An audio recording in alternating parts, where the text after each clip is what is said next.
I'm regretting having said anything. And I don't usually say that about stuff I say on the air. I shouldn't have said anything. You're going to do this all day, aren't you? I'm really content with myself back here. I bet you I are. Googled regretful Taylor Swift songs. Proves what a Swiftie I am back here. Would've, could've, should've. Is that how we feel about the Durant trade? I'll go. Thank you. Bravo, Lauren. Bravo. Yeah. I should have never planted the seed of Taylor Swift in anybody's mind. We were just talking about the biggest national sports stories of the year, and I said nationally, so if we're just being honest with ourselves. I think I know what next gift to bring to studio for you now. What's that? Taylor Swift. Taylor Swift socks? Yeah. So go with my. Do they still make CDs? So go with my LA Dodger socks that you brought me. I can find an old Taylor Swift CD. Do they still make CDs? That's actually a really good question. Do they in fact still make CDs? Do they? Okay. Can I still get 12 of them for a penny like I used to when I was a kid? You remember that deal? Oh, those. Yeah, that was the Westinghouse, Clearinghouse, whatever. Yeah, where you could get like 12 CDs for a penny. Yeah, you bring me a pair of Taylor Swift those socks. Those were cassettes. They don't even think we had CDs back then. I think those were probably cassettes. I didn't know if they still made CDs or not.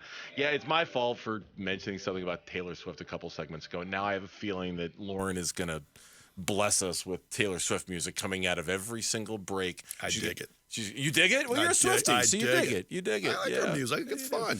Do you, Scott Williams filling in for Gambo today, and he'll be back again on Thursday and Friday, and we obviously have way too much fun when Scott's filling in. We're not getting any work done around here at all. It's just, Taylor Swift songs and Dodger socks and all that stuff. So let's get down to work. Can we get that?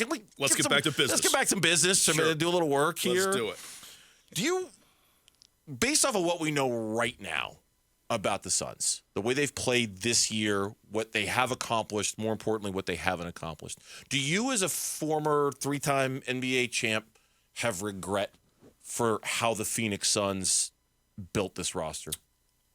I love the fact they went out and got Kevin Durant. Matt Ishbia went and put all the chips right in the center of the table when he went out and got Durant, giving up how many years of first-round draft choices? Was it 4, 5? I don't know.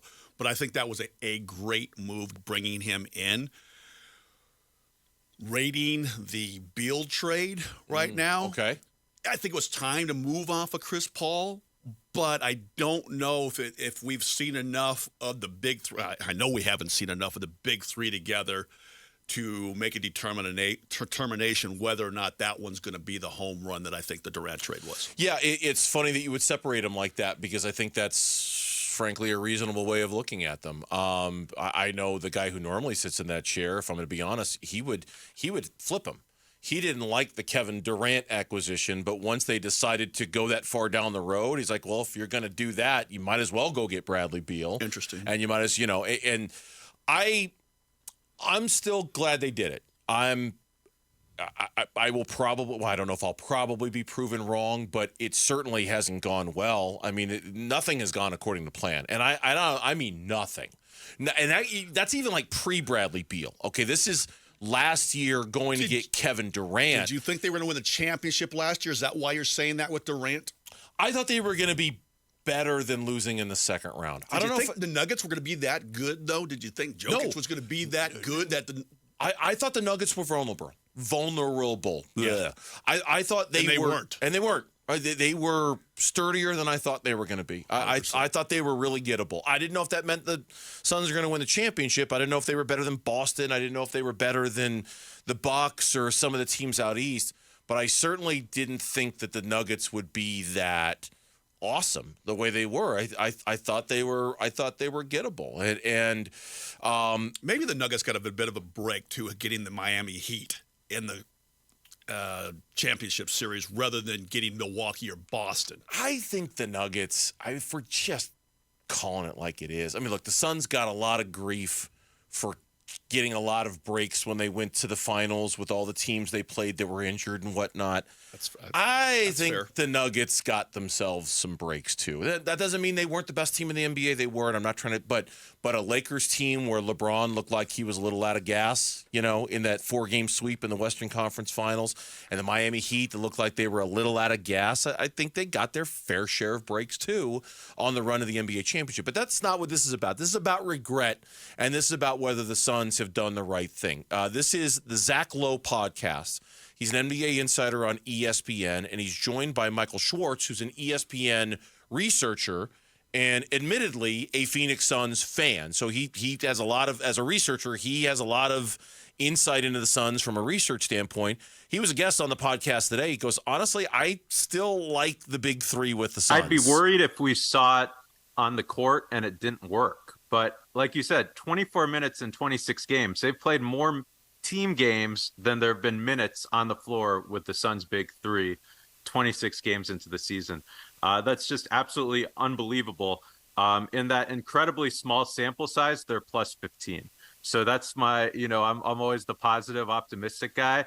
It hasn't always looked. I mean, it's nothing. I mean, you can't make any sweeping generalizations over that. So, I mean, I'm worried that it just feels like that Nets team. And by the Nets team, he's talking about the Kyrie, KD, James Harden big three combination where it just, and so what his basic point is, they haven't spent enough time on the floor for us to draw any conclusions about whether the big three is going to work or whether it's going to fail, which at its core, I think is fair. But then I think the counterpoint to that is, will they ever spend enough time on the floor together for us to find out if it's going to work? And I frankly, I don't blame Suns fans right now for asking that same question to themselves. Hey, are we going to get enough of the big three that it's going to make the kind of difference that we're looking for this year? Here's what I'm hoping. Okay. I'm going to look at it kind of a different way. When the Clippers was a good team last year, the Suns got by them, but when they got James Harden, they lost 5 straight games and looked bad doing it. Mm-hmm. Since, they've won 9 of their last 10. They're 16-10 overall. They're moving in the right direction. When they get Beal back, will the Suns be able to make that same sort of move? I don't think say they lose 5 in a row, but will they kind of struggle for a little bit and then all of a sudden go on a 9-1 out of 10 games, an 8-2 out of 10 games? And we're not even talking about this anymore, and we're all happy and giddy going, yes, we're moving in the right direction now. Start the first of the year. Maybe it's even January 15th. It takes a little bit of time to get it going. And now we've won 9 of 10, 8 of 10, and we're feeling real good about the way this whole picture is going to look. I could totally see that happening. I really could. I could. The question is, when do we get there? And does it last when we do? Because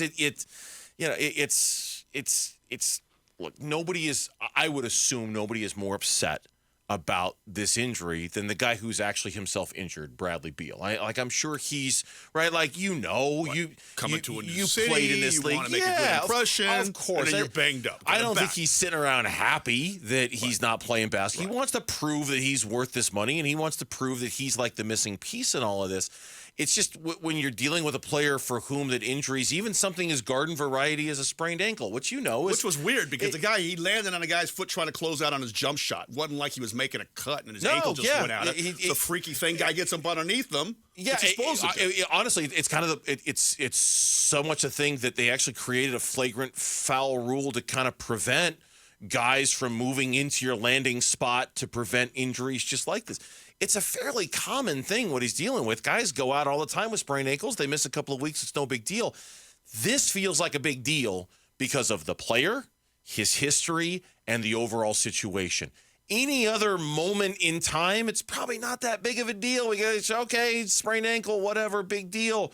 But because we've only seen the big three together for 24 minutes, look, I'm getting impatient. I think you can feel it. The fan base just kind of getting restless. When are we going to see this? Yeah, my patience is worn thin. And you mentioned the ankle in addition to the back. we didn't expect the back thing to keep him out as long as it did. Yeah. Maybe the team didn't really know how bad it was. Backs are tricky. And I think they probably erred on the side of caution. And then now all of a sudden the ankle, 6 quarters after he comes back from the back. So, yeah, I'm getting a little antsy. I'm doing the pregame show tonight with Tim Ring tonight, and I got questions. I got concerns. Huh? And hopefully we got answers coming up sometime soon, but we'll see. Thanks for watching Burns and Gambo. Click to see more from the guys and hit the button in the middle to subscribe so you never miss a video from Arizona sports.